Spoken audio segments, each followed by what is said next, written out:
Hi there, thanks for tuning in. So this is the very last video on our series of the income statement explained. And you can find all the other previous videos linked down in the description in case you want to walk through the entire income statement. The last item we have to go through is net income, also called net earnings sometimes, and also called the bottom line. Why? Because it's the bottom line in the income statement. So we've gone all the way from revenue at the very top line to net income at the bottom line. So net income being the bottom line is what you get when you grab your total revenue, you subtract cost of goods sold, you then subtract operating expenses in order to get your operating profit, then you add or subtract any interest expenses or gains, as well as adding or subtracting one-time things and currency conversion rates. And then on top of that, you will subtract the taxes you have paid, and that will be your net income. So that's basically how much money you're left with at the end of the day. And this applies to both companies and individuals. Your literal net income as an individual is basically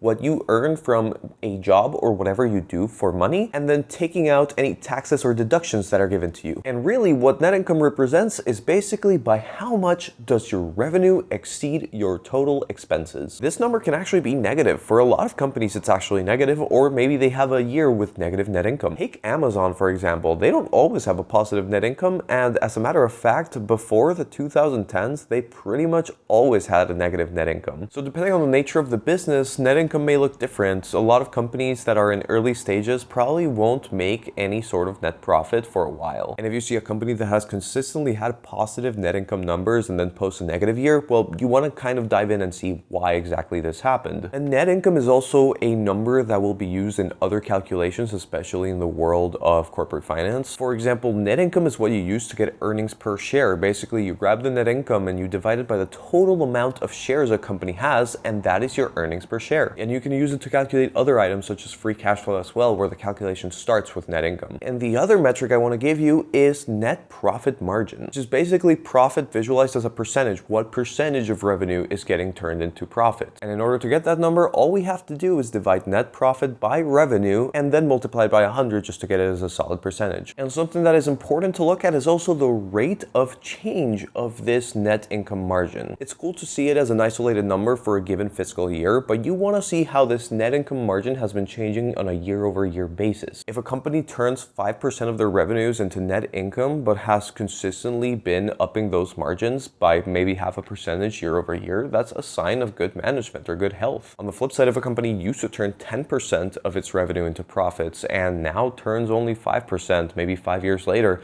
that could be a sign of trouble or poor management. So never look at these numbers in isolation. They won't tell you anything. Look at the rate of change based on previous years, and also look at it relative to what maybe the company is doing. Are there any projects that maybe are taking over some of the net income or generating extra? And you can also expect different industries to have different net profit margins. For example, a car manufacturer that manufactures all the cars in-house and has to buy all the materials and pay for all the labor that does that, well, they're not going to have as big margins as tech companies, where selling one extra unit of software doesn't really cost them anything because that's just a download. So just because a tech company has a net profit margin of 20% while a car company can have one of 5% doesn't necessarily mean one company is better over the other. It just means the industries are different, and that's where maybe you can compare it to its peers. So this car company that has a net profit margin of 5%, well, we'll only know if that's great depending on whether or not other car companies have anything above or below 5%. So just something to keep in mind as you're analyzing net profit margin. I'm going to keep the video pretty brief, so I'm going to end it here, but thank you so much for watching. If you have any other questions on the income statement, please feel free to comment down below. And while we're here, if you want to put this income statement analysis skills to use, well, you can use Webull as your broker to invest in stocks. I use Webull myself. I find that they have a pretty great interface and they're just a fast commission-free broker. And usually they have promotions where if you join using the link down in the description, you can get some free stocks for yourself. That's literally risk-free return, and I would never turn that down. So yeah, that is it. Eventually I'll do a series of videos on the balance sheet as well, where we can cover all those items. But for now, I thank you so much for watching this. And don't forget to like and subscribe if you want to see more content like this. And with that said, I hope you have a fantastic rest of your day.